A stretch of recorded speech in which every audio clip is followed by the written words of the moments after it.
Hello everyone. तो ये जो लेक्चर है वो एमसीक्यू फॉर्मेट में होगा और ये बिहार स्टेट के पेपर फर्स्ट के लिए एक लेक्चर होने जा रहा है। तो चलिए शुरू करते हैं। अब अपना फर्स्ट क्वेश्चन है, यहाँ पर ये स्पॉटिंग एरर का क्वेश्चन है। It means that we have to find the error in one part and if there will be no error we have to choose the option number 5। So here लिखा हुआ है यहाँ पर कि we want nothing but earn money. तो इस part में आपको जो एरर दिख रहा है वो कहाँ पर है, ठीक है। तो ये बताना होगा कि इस क्वेश्चन में एरर कहाँ पर है। तो वी वांट नथिंग बट, यानी नथिंग बट के बाद इन्फिनिटिव विथ टू क्या आता है, ये समझना होगा कि इन्फिनिटिव जो होता है यानी कि वो अपना टू के साथ में आता है। तो यानी कि इन्फिनिटिव का मतलब तो आप लोग समझ ही रहे होंगे कि इन्फिनिटिव का मतलब कि जब कभी भी टू के साथ में वर्ब की फर्स्ट फॉर्म आती है तो उसी को हम लोग इन्फिनिटिव बोलते हैं, ठीक है। तो यहाँ पर जो है नथिंग बट के बाद इन्फिनिटिव आएगा, इसका मतलब ये होना चाहिए था कि यहाँ पर कि नथिंग और उसके बाद बट, उसके बाद टू और अर्न आना चाहिए था। Nothing but to earn money. तो it means that the error is in part number 4, ठीक है। तो यहाँ पर एरर था और इसको सही करने के लिए जो सही हमें कैसा करना चाहिए था, तो टू का यूज करके। तो चलिए ये अपना क्वेश्चन हो गया। उसके बाद अपना बढ़ते हैं अपने क्वेश्चन नंबर सेकंड की तरफ हम लोग यहाँ पर बढ़ते हैं। तो लिखा हुआ है यहाँ पर कि she was not ready appearing at the examination. तो अगर इस पार्ट में यानी पार्ट नंबर 3 में क्वेश्चन गलत आ रहा है, क्यों? क्योंकि रेडी के बाद फिर हमको इन्फिनिटिव का यूज करना चाहिए था, ना कि जिरंड का। तो अभी यहाँ पर जिरंड का यूज हुआ है तो ये नहीं रहेगा। तो क्या होगा, सही करने के लिए हमें क्या लिखना पड़ेगा, तो रेडी टू अपीयर होना चाहिए। रेडी टू अपीयर होना चाहिए। कुछ फिक्स वर्ड्स होते हैं जिनके साथ हम लोग या तो फिर केवल और केवल इन्फिनिटिव का ही यूज करना पड़ता है और या तो फिर केवल जिरंड का ही यूज करना पड़ता है। तो यहाँ पर रेडी के साथ में हमको इन्फिनिटिव का यूज करना पड़ेगा। It means that we should write to appear to make the sentence correct. Now the question number 3, my wife लिखा हुआ है यहाँ पर कि my wife can not to allow drinking here, ठीक है। यानी कि अब यहाँ पर एक बात फिक्स होनी चाहिए, समझना चाहिए कि यहाँ पर जो है वो लिखा हुआ है कि कैन नॉट लिखा हुआ है, ठीक है। तो कैन नॉट एक मॉडल एक्सिलरी वर्ब है। तो कैन नॉट यानी मॉडल एक्सिलरी वर्ब के बाद, मॉडल ऑक्सिलरी वर्ब के बाद, ऑक्सिलरी वर्ब के बाद इन्फिनिटिव जो होता है आता तो है पर विदाउट टू आता है। ये बात समझना चाहिए कि इन्फिनिटिव विदाउट टू के आता है, तो हमें फिर टू का यूज नहीं करना चाहिए। तो फिर हमें इसको सही करने के लिए इस टू को रिमूव करना होगा और उसके बाद ऑप्शन नंबर अपना जो है 3 करेक्ट हो जाएगा। अब अपना बढ़ते हैं क्वेश्चन नंबर 4 की तरफ। आई did not allow her watching the film. I did not allow her watching the film. तो इसमें भी आई did not allow her watching the film के में क्या हो गया कि यहाँ पर वॉचिंग के जगह पर क्या हो, I did not allow her to watch the film होना चाहिए, ठीक है। तो यहाँ पर टू वॉच होना चाहिए था। It means that gerund should be replaced by infinitive. तो इस प्रकार से ये अपना क्वेश्चन करेक्ट हो जाएगा। अब अपना बढ़ते हैं क्वेश्चन नंबर 5 की तरफ, ठीक है। तो क्वेश्चन नंबर 5 में कह रहा है कि the old woman has some food to eat. तो यहाँ पर अगर आप देखें तो लिखा हुआ है द ओल्ड वुमेन, ये बिल्कुल सही पार्ट है और इसके बाद ये सिंगुलर होने की वजह से हैज भी सही है, सम फूड भी सही है, टू ईट भी सही है। तो इस प्रकार से ऑप्शन नंबर यहाँ पर डी हो जाएगा। तो इस पूरे पार्ट में कोई भी एरर नहीं है। नाउ दी क्वेश्चन नंबर 6, यहाँ पर हम लोग देखेंगे कि लिखा हुआ है once this room is finished we dash 6 of the 7 rooms in the house not bad for the 2 days work। तो once this room is finished यानी अपना ये जो है, ठीक है, ये पैसिव वॉइस में लिखा हुआ है लेकिन है तो ये प्रेजेंट टेंस, ठीक है। तो once this room is finished we, यानी अगर आपका प्रिंसिपल क्लॉज फर्स्ट में यानी प्रेजेंट में रहता है तो यानी नेक्स्ट जो क्लॉज होते हैं वो फ्यूचर में हो सकते हैं। तो इस वजह से अपना क्या है कि यहाँ पर ये तो दोनों ऑप्शन कैंसिल आउट हो जाएंगे और विल पेंट नहीं होगा बल्कि इसका एग्जैक्ट होगा विल हैव पेंटेड होगा, ठीक है। क्योंकि यहाँ पर we will have painted 6 of the 7 rooms in the house not यानी not bad for the 2 days work, ठीक है। तो जब हम लोग निकटतम यानी फ्यूचर की बात हम लोग करते हैं तो वो उस केस में हम लोग यूज कर सकते हैं, क्या यूज कर सकते हैं, तो फिर उसके बाद फ्यूचर परफेक्ट टेंस का यूज हम लोग कर सकते हैं, ठीक है। और ये फ्यूचर परफेक्ट टेंस ही है, तो इस बात का हमें ध्यान रखना होगा कि ये जो है ये फ्यूचर परफेक्ट टेंस है, फ्यूचर परफेक्ट टेंस है। और अब है अपना को जो क्वेश्चन नंबर यहाँ पर 7 हम लोग देखते हैं कि लिखा हुआ है कि he was extremely vain the matter to him. तो यहाँ पर है कि ही वॉज एक्सट्रीमली, सब में यानी एनॉयड अगर आप देखें तो सभी में है, एनॉयड इसमें भी है, इसमें भी है, और यहाँ पर भी है, यहाँ पर भी है, और यहाँ पर भी है। तो हम लोग यहाँ पर एनॉयड फील कर देंगे।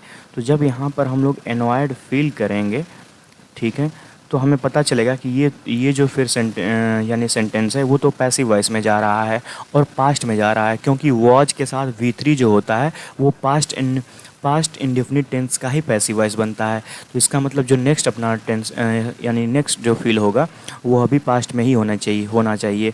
तो इस वजह से इज एक्सप्लेन हट जाएगा और यहाँ पर जो एक्सप्लेन लिखा हुआ है वो भी हट जाएगा। तो when the matter was explained to him होगा, यानी कि मैटर जब उसको बताया गया, तो ये जो यानी नेक्स्ट जो क्लॉज है that should be also in passive voice. तो जब इसको हम पैसिव वॉइस में रखेंगे तो केवल अपना एक ही ऑप्शन सही होगा, और यहाँ पर फिर क्या होगा, तो वाज एक्सप्लेन्ड, क्योंकि वाज एक्सप्लेन्ड जो है जब हम लोग फील करेंगे तभी जा कर के जो स्ट्रक्चर है वो पैसिव वॉइस का बन पाएगा। तो इस बात को हमें समझना चाहिए। अब क्वेश्चन नंबर जो 8 है उसको देखते हैं। कह रहा है कि the nurse said alas the poor man is no more, ठीक है।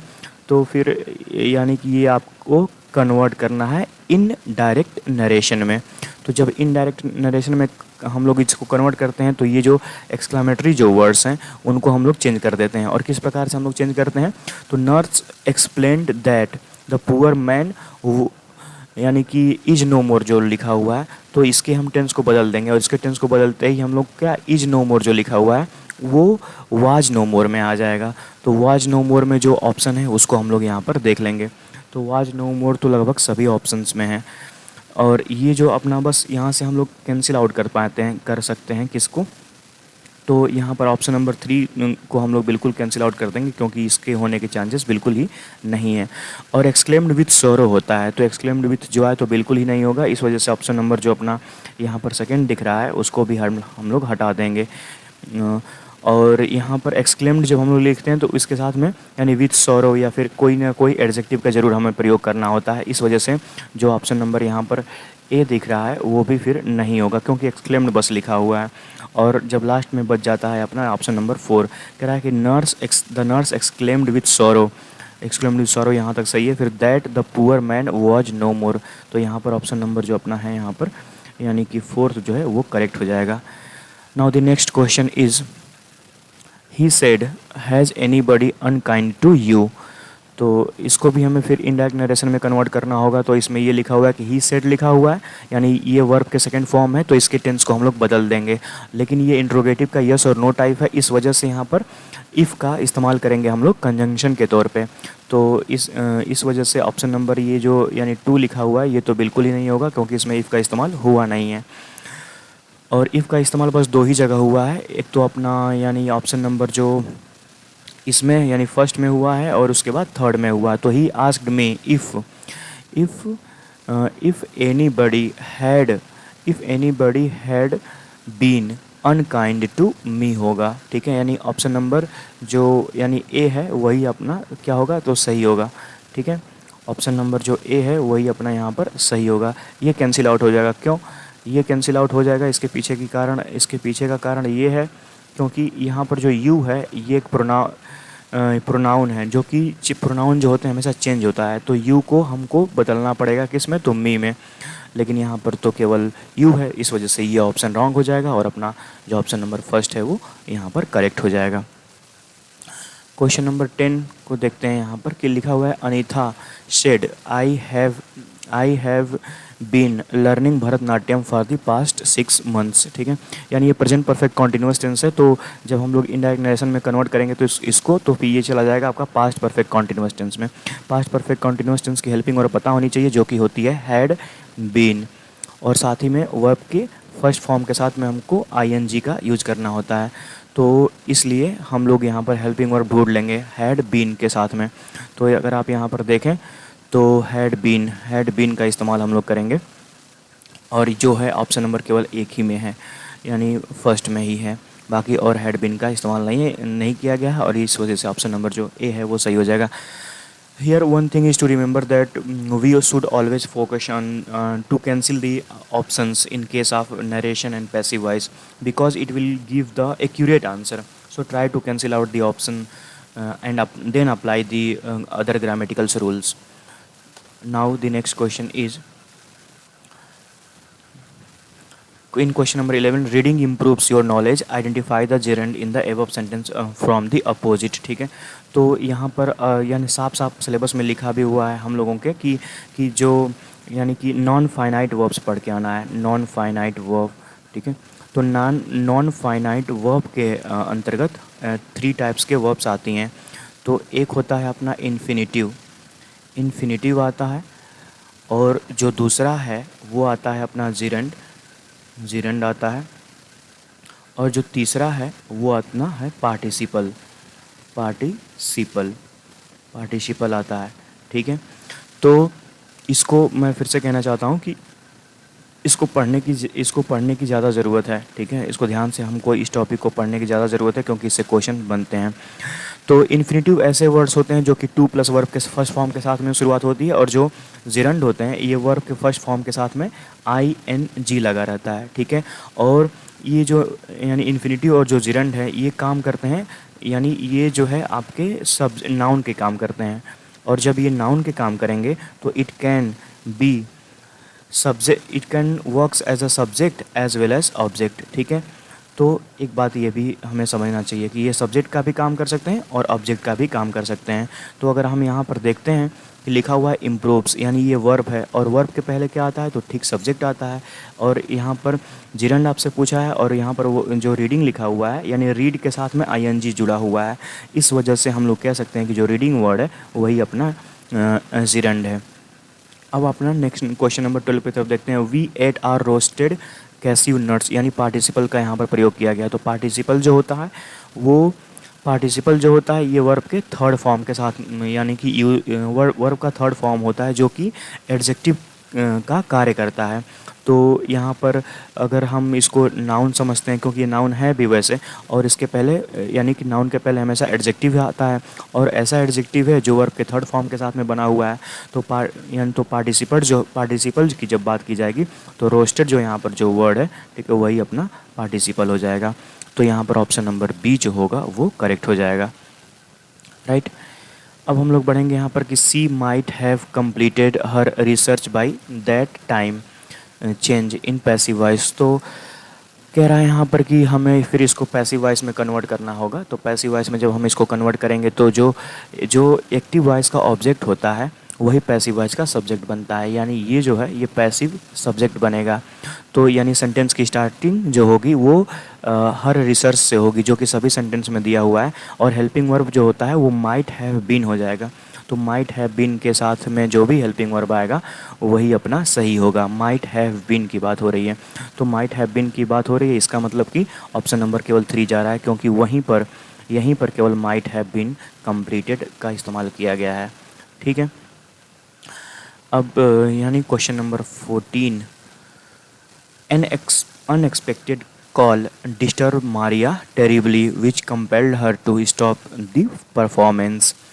तो अब फिर इसका भी हमें पैसिव वॉइस बनाना है, तो फिर सेंटेंस की जो स्टार्टिंग होगी वो भी यहाँ पर क्या है कि पैसिव वॉइस के ही सब्जेक्ट से शुरुआत होगी, जो कि यहाँ पर मारिया है। तो मारिया से सभी शुरुआत हो रही हैं, और अनएक्सपेक्टेड लिखा हुआ है, यानी ये जो वर्ब है ये वर्ब की सेकेंड फॉर्म का यूज यहाँ पर हुआ है।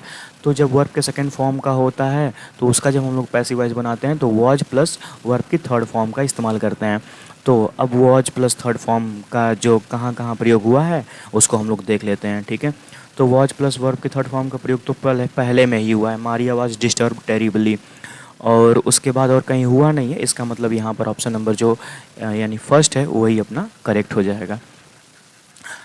Now the next question is the shop dash in half an hour, so hurry up, ठीक है।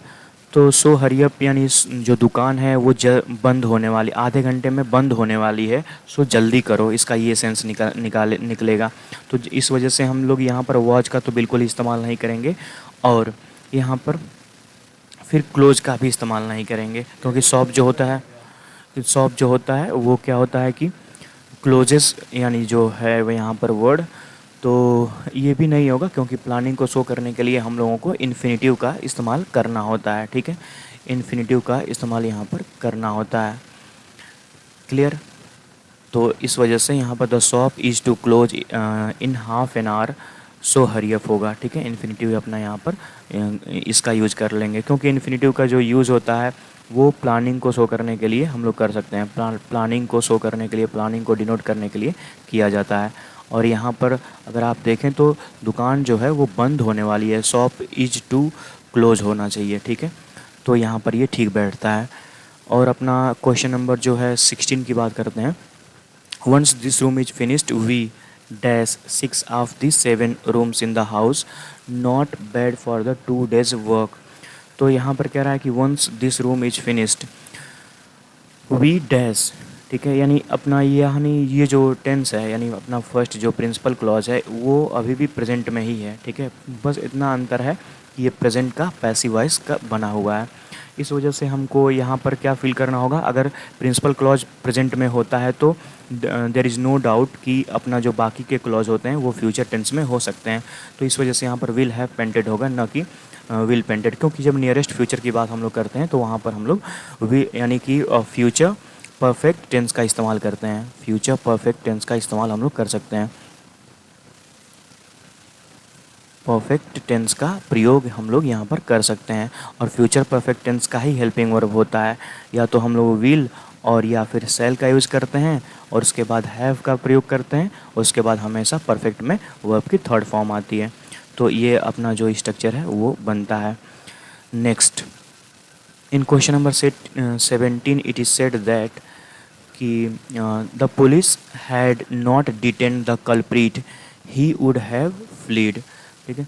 तो इसमें क्या है कि जो यानी ये जो अपना है इफ़ से जो रिलेटेड क्लॉज है, केवल हम लोग पैसिव वॉइस उसी का चेंज करेंगे, बाकी का पैसिव वॉइस नहीं, बाकी का सब कुछ सेम रहेगा, ठीक है। बाकी का यानी यहाँ से लेकर यहाँ तक सब कुछ सेम रहेगा। तो इसका होना चाहिए if the culprit had not been detained. तो if the culprit had not been detained जो होगा वो सभी में है, ठीक है। उसके बाद यहाँ पर है ही वुड हैव, ही और बाकी में क्या होगा कि ही वुड हैव फ्लीड होगा, ठीक है। यहाँ पर बाकी में क्या होगा तो ही वुड हैव फ्लीड इंस्टेंटली होगा। तो यानी ऑप्शन नंबर जो यहाँ पर बी है वही करेक्ट हो जाएगा। यहाँ पर वुड हैव का इस्तेमाल किया गया तो फिर फ्ली लिखा हुआ है जो कि यानी वर्ब की थर्ड फॉर्म नहीं है, तो इस वजह से ये रॉन्ग हो जाएगा। और यहाँ पर हैड का इस्तेमाल किया गया जो कि ये भी गलत हो जाएगा। और ही वुड हैव बीन होना चाहिए, ही वुड हैव फ्लेड होना चाहिए। तो यहाँ पर भी अगर आप देखें तो यहाँ पर भी अगर हम लोग देखें तो यहाँ पर हैव वुड हैव नहीं लिखा हुआ है, केवल विल का इस्तेमाल किया गया है। तो इस वजह से ऑप्शन नंबर जो ए है वो भी अपना रॉन्ग हो जाएगा, और 3 भी रॉन्ग हो गया, 4 भी रॉन्ग हो गया। तो केवल जो सेकेंड ऑप्शन बचता है वही अपना करेक्ट हो जाएगा। अब आगे अपना कह रहा है क्या कि ही इज़ हियर इज़न्ट ही। तो यहाँ पर पंक्चुएशन का यानी हमें बताना होगा कि पंक्चुएशन का जो सही यूज़ है वो हमें बताना होगा। तो ऑप्शन नंबर जो 1 है वो लिखा हुआ है he is here is not ही, या फिर ही इज़ हियर इज़न्ट ही। तो इसका जो सही पहले तो यहाँ पर हियर के बीच आगे जो है कॉमा का यूज़ कर देंगे जो सभी में है, ठीक है। बस ये ऑप्शन में नहीं है, हमें कॉमा का यूज़ करना होगा, बाकी और कोई किसी चीज़ का यूज नहीं करना होगा। तो ऑप्शन नंबर जो 4 है वो तो कैंसिल आउट हो जाएगा, ठीक है। और इज़न्ट ही लिखा हुआ है यानी कि ये क्वेश्चन टैग का जो स्ट्रक्चर बन रहा है, इसलिए यहाँ पर ऑप्शन नंबर जो है यानी जो 3 है वही आपका करेक्ट हो जाएगा। ये नहीं होगा क्योंकि यहाँ पर इन्वर्टेड कॉमा लगा हुआ है, तो बिल्कुल ऑप्शन नंबर जो ए है वो भी नहीं होगा। तो इसका करेक्ट ऑप्शन होगा ऑप्शन नंबर 3। अब आगे इसमें भी हमें पंक्चुएशन का ध्यान रखते हुए सेंटेंस को करेक्ट करके लिखना है। तो लिखा हुआ है but hunters wanted them for their fur meat and fluid. तो अगर कोई भी कभी भी एक साथ जब 3 नाउन्स आते हैं तो उसके बीच में एंड और कॉमा का हमें विशेष ध्यान रखना होता है। तो फर के लिए के आगे तो कॉमा का यूज होगा ही होगा, ठीक है, जो कि लगभग सभी में दिया है, बस इसमें नहीं दिया है। तो ऑप्शन नंबर जो 3 है वो कैंसिल आउट कर देंगे हम इस क्लू के थ्रू। लेकिन उसके बाद क्या है कि but hunters wanted them for their for their for wanted them for their fur meat and fluid. तो यहाँ पर आपसे कह रहा है क्या कि बट का इस्तेमाल किया गया हुआ है, ठीक है। इसका मतलब यह है कि यानी जो हम जब सेंटेंस की स्टार्टिंग होती है तो वो उसको हमें हमेशा कैपिटल लेटर में लिखना होता है। तो इस वजह से हम लोग जो ऑप्शन नंबर यानी कि ए है वही फिर सही हो जाएगा।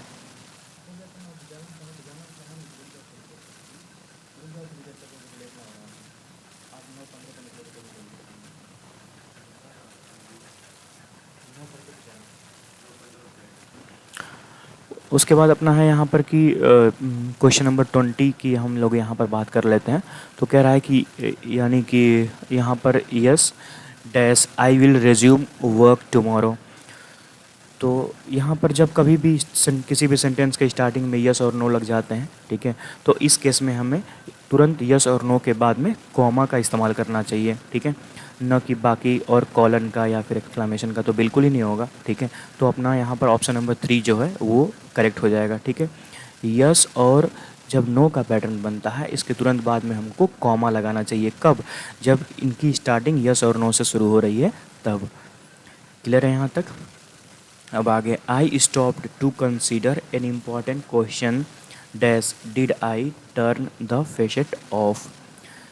तो यहाँ पर है कि I stopped to consider an important question, यानी इम्फेसाइज करने की यहाँ पर बात कर रहा है, ठीक है। यानी यहाँ पर किसकी बात कर रहा है? तो इम्फेसाइज, सेंटेंस को जो है इम्फेसाइज कर रहा है।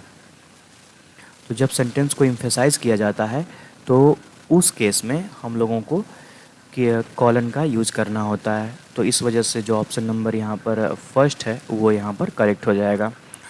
अब next, break this chocolate dash pieces and share it dash all the children.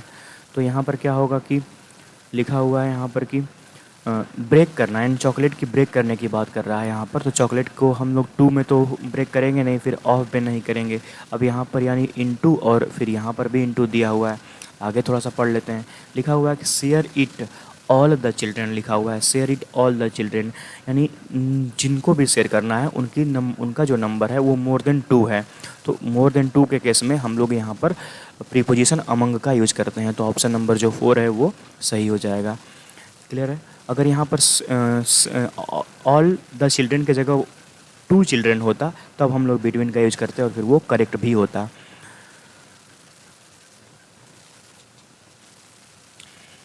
Question number 24 में ये है कि कह रहा है कि we dash congratulated him at his new job he was delighted. तो यानी जो रेड कलर से यहाँ पर मार्क है इसका मतलब ये है कि उसको हमें रिप्लेस करना होगा। वो ये जो सेंटेंस है वो सही नहीं है। तो हम यहाँ पर कॉन्ग्रेचुलेटेड ऑन होता है, तो we congratulated him on his new job dash he was dilated.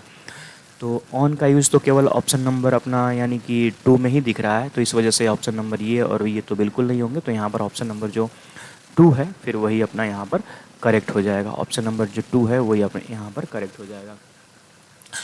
अब यहाँ पर कुछ इडियम्स का यूज भी दिया गया है, हालांकि लिखा नहीं है डायरेक्टली कि ग्रामर की यहाँ पर वर्ड पार्क का सेक्शन आएगा कि नहीं आएगा, लेकिन जब हम प्रीवियस ईयर का देखने का प्रयास करते हैं तो उसमें कुछ क्वेश्चन जो है वो सेंटेंस में यानी रख करके इडियम्स के क्वेश्चन पूछ लिए जाते हैं। तो इडियम्स याद करना अच्छी बात होगी, ठीक है। और फ्रेजल वर्ब के भी क्वेश्चन आते हैं।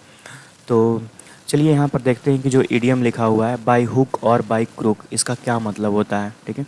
बाई हुक और क्रूक का मतलब ये होता है कि चाहे किसी भी यानी किसी भी तरह से जब हमें कोई चीज़ किसी भी तरह से जब हम सेंस निकालते हैं तो वहाँ पर हम लोग ईडियम का यूज़ कर सकते हैं, बाई हुक और बाई क्रूक। ठीक है, तो यहाँ पर सेकंड जो ऑप्शन है वो है क्या, इन ऑल डायरेक्शन नहीं। यहाँ पर ऑप्शन नंबर जो 3 है वो यहाँ पर करेक्ट हो जाएगा। ऑप्शन नंबर जो 3 है वो यहाँ पर करेक्ट हो जाएगा।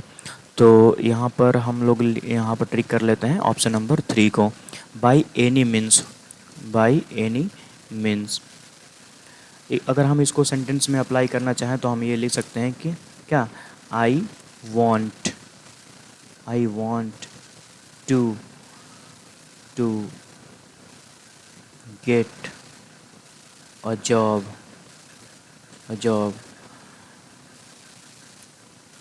बाय हुक और बाय क्रूक। ठीक है, ये हम इसका यानी कि वर्ड्स में अगर हम यूज करना चाहें तो हम इस प्रकार से यूज कर सकते हैं, यानी कि मुझे एक जॉब, मैं एक जॉब चाहता हूँ। ठीक है, चाहे किसी भी तरह से, बाय एनी मीन्स। ठीक है, तो इस तरह से हम इसको यूज़ कर पाएंगे। कॉल ऑफ होता है। ठीक है, देखिए कुछ वर्ड्स ग्रामर में होते हैं फ्रेजल वर्ब्स के नाम से जाने जाते हैं। Phrasal verb. ठीक है, फ्रेजल वर्ब का मतलब ये होता है कि जब कभी भी यानी वर्ब के साथ में प्रीपोजिशन जब लग जाता है तो उसी को हम लोग फ्रेजल वर्ब कहते हैं। ये बहुत ही इंपॉर्टेंट टॉपिक हो जाते हैं क्योंकि इससे क्वेश्चन बनते हैं और it become also difficult to solve, because कि जब हम किसी भी वर्ब के साथ में प्रीपोजिशन लग जाता है तो उसका मीनिंग जो है पूरी तरह से अलग हो जाता है, डिफरेंट हो जाता है। So it also become hard to guess. तो इस वजह से बेहतर होगा कि आप सभी इसको क्या कर लें, कुछ इंपॉर्टेंट जो फ्रेजल वर्ब्स होते हैं उनको याद कर लेना ही बेहतर होगा। और यहाँ पर लिखा हुआ है 26 का जो यानी कि 26 में लिखा हुआ है कॉल ऑफ होता है। कॉल ऑफ का मतलब होता है स्थगित करना, जो कि यहाँ पर कैंसिल्ड जो है वो सेंस दे रहा है। स्थगित करना, किसी चीज़ को पोस्टपोन करना, स्थगित करना, कैंसिल करना, यहाँ पर इसका यहाँ पर ये सेंस दे रहा है। ठीक है, स्थगित करना मैं यहाँ पर लिख देता हूँ, स्थगित करना।